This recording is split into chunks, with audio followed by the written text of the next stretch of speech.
Welcome, and today we are reading The Harvest by Tomas Rivera. The end of September and the beginning of October, that was the best time of the year.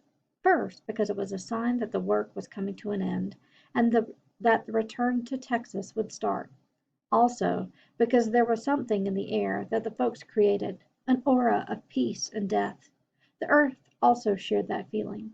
The cold came more frequently, the frost that killed by night in the morning covered the earth in whiteness. It seemed that all was coming to an end. The folks felt that all was coming to rest. Everyone took to thinking more, and they talked more about the trip back to Texas, about the harvest, if it had gone well or had for them, if they would return or not the same place next year. Some began to take long walks around the grove. It seemed like in these last days of work there was a wake over the earth. It made you think. That wasn't very surprising to see Don Trine take a walk by himself through the grove, and to walk along the fields every afternoon. That was at the beginning, but when some youngsters asked him if he could make it tag along, he even got angry. He told them he didn't want anybody sticking behind him. Why would he want to be all by hisself anyway? To heck with him, it's his business.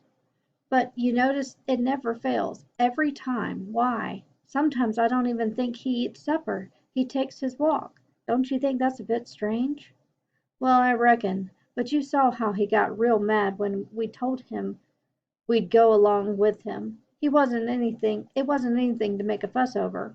This ain't his land. We can go wherever we take a liking to. He can't tell us what to do. That's why I wonder, why'd he want to walk by hisself?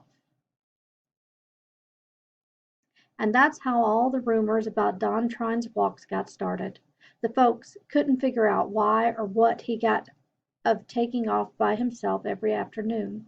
When he would leave and somebody would spy on him, somehow or other he would catch on, then take a little walk, turn around, and head right back to his chicken coop. The fact of the matter is that everybody began to say he was hiding the money he had earned that year, or that he had found some buried treasure, and every day, little by little, he was bringing it back to his coop. Then they began to say that when he was young he had run around with a gang in Mexico, and that he always carried around a lot of money with him. They said, too, that even if it was real hot, he carried a belt full of money beneath his undershirt. Practically all the speculation centered on the idea that he had money. Let's see, who's he got to take care of? He's an old bachelor. He ain't never married or had a family. So with him working so many years, don't you think he's bound to have money?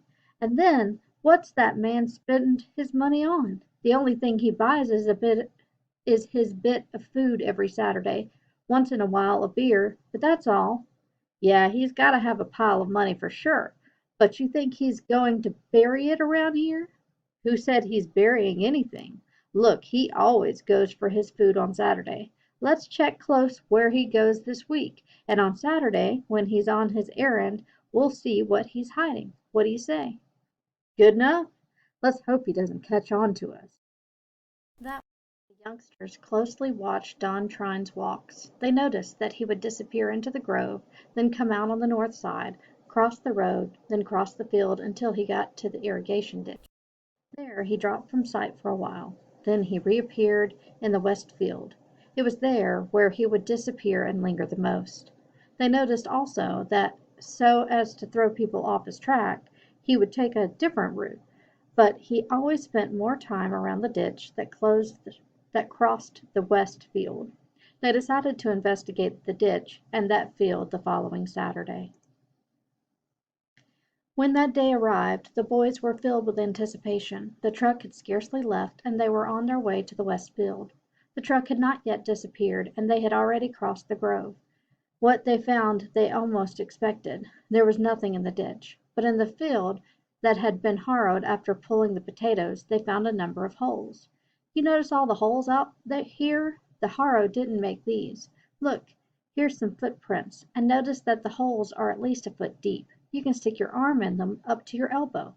No animal makes these kinds of holes. What do you think? Well, it's bound to be Don Trine. But what's he hiding? Why is he making so many holes? You think the landowner knows what he's up to? Naw, man. Why, look, you can't see them from the road. You gotta come in a ways to notice they're here. What's he making them for? What's he using them for? And look, they're all about the same width. What do you think? Well, you got me. Maybe we'll know if we hide in the ditch and see what he does when he comes here. Look, here's a coffee can. I bet you this is what he digs with. I think you're right. The boys had to wait until the following Monday to discover the reason for the holes, for the word had spread around so that everybody knew that Don Trine had a bunch of holes in that field. They tried not to let on, but the allusions they made to the holes while they were out in the field during the day were very obvious. Everybody thought there had to be a big explanation, so the youngsters spied more carefully and astutely. That afternoon they managed to fool Don Trine and saw what he was doing. They saw, and as they had suspected, Don Trine used the coffee can to dig a hole. Every so often he would measure it with his arm the depth of the hole. When it went up to his elbow, he stuck in his left arm, then filled dirt in around it with his right hand, all the way up to the elbow. Then he stayed like that for some time. He seemed very satisfied, and even tried to light a cigarette with one hand. Not being able to, he just let it hang from his lips. Then he dug another hole and repeated the process.